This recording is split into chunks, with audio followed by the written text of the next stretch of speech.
네, 반갑습니다. 더불어민주당 안양동안갑 국회의원 민병덕입니다.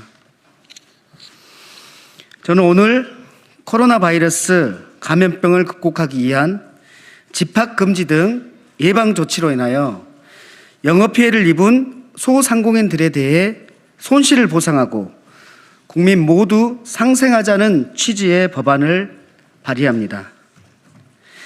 이 법안은 코로나 바이러스 감염병 극복을 위한 손실보상 및 상생에 관한 특별 법안입니다. 우리나라에 코로나 바이러스 첫 확진자가 나온 지 1년이 지났습니다. 정부는 코로나 바이러스 감염병 예방조치로서 집합금지, 영업제한 등 행정명령을 발동하여 소상공인의 영업을 제한하였습니다. 지금 소상공인 등은 정부의 방역을 위한 행정명령으로 영업의 자유가 제한되었습니다. 이들은 지푸라기라도 붙잡는 심정으로 대출을 늘려가며 몇 개월을 버티고 있습니다. 계속 낮아지는 신용등급과 채무 독촉으로 절벽 끝에 내몰린 상황입니다. 감염병이라는 공공의 안전을 위해 국가의 명령에 순응해서 특별한 희생을 감수한 소상공인 등에게 손실을 보상하는 것은 헌법 정신과 정의에 부합합니다. 희생을 감내하는 소상공인들의 경제적 영업 피해에 대해서 반드시 국가가 책임을 져야 됩니다. 그럼에도 불구하고 재정당국은 국가재정 건전성 유지라는 방패 뒤에 숨어 공공의 안전을 위해 희생을 감내하고 있는 소상공인 등의 처참한 현실을 외면하고 있습니다.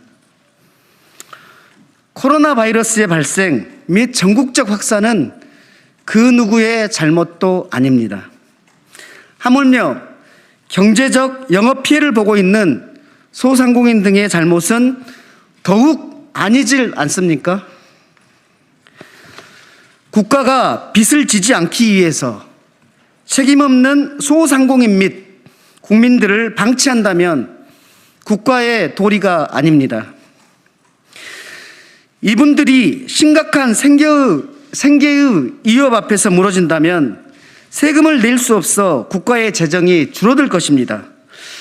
국가의 재정을 풀어 손실을 보상하고 다시 일어설 수 있도록 해야만 다시 국가 재정이 채워집니다.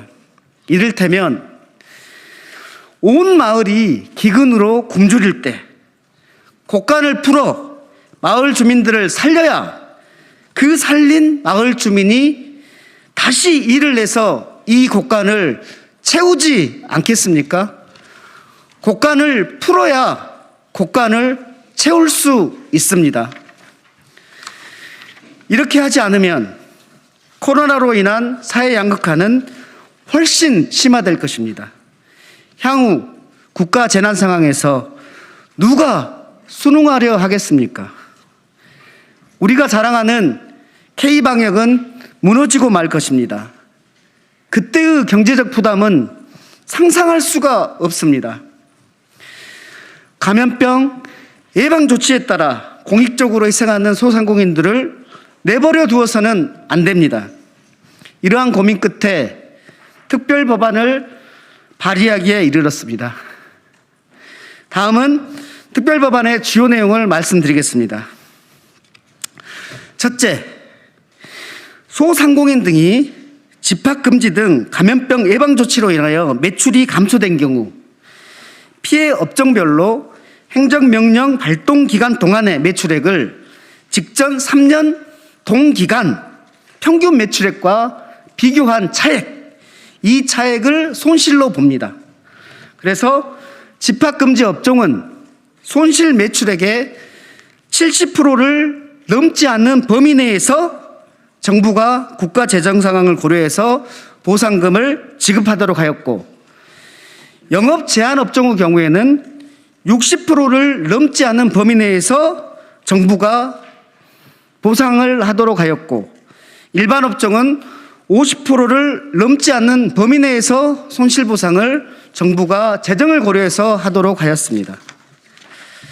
특히 손실보상금을 산정할 때 매출금의 차액을 기준으로 두는 것은 손실매출금이 신용카드와 현금 영수증 발행 등으로 거의 일단위로 파악되는 것이기 때문에 이 방식이 가장 신속하고 가장 간단하고 그리고 공평한 방식이기 때문입니다.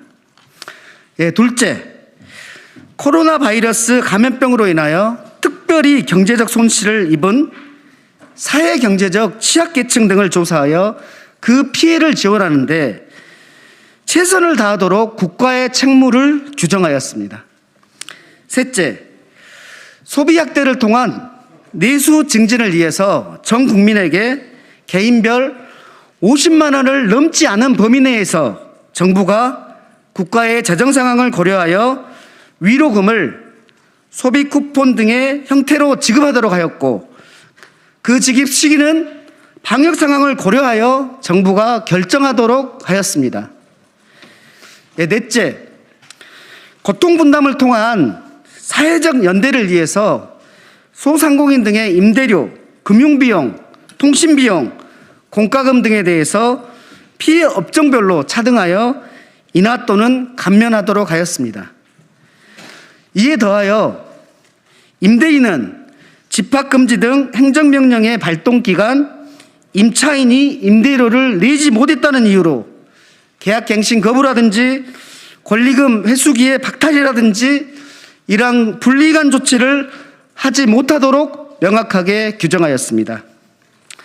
다섯째, 영업피해를 입은 소상공인 등에게 지급할 손실보상금과 전 국민에게 지급할 위로금은 국채를 발행해 재원을 마련하되 한국은행이 국채를 매입하도록 하여 시중에 유동성이 공급되도록 하였습니다.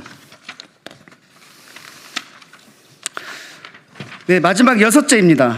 민간 등으로부터 자발적인 방법으로 기부금을 받아 사회적 연대기금을 조성하고 기부자에 대해서는 대통령령으로 정하는 바에 따라 세액을 공제하도록 하였습니다. 아무쪼록 이 특별법안을 통해 감염병 이후 가속화될 수 있는 사회 양극화를 해소하고 사회적 연대를 통한 국민적 통합을 이루어낼 수 있는 기틀이 만들어지기를 기대합니다. 특별법안의 빠른 통과를 위해 최선을 다하겠습니다. 감사합니다.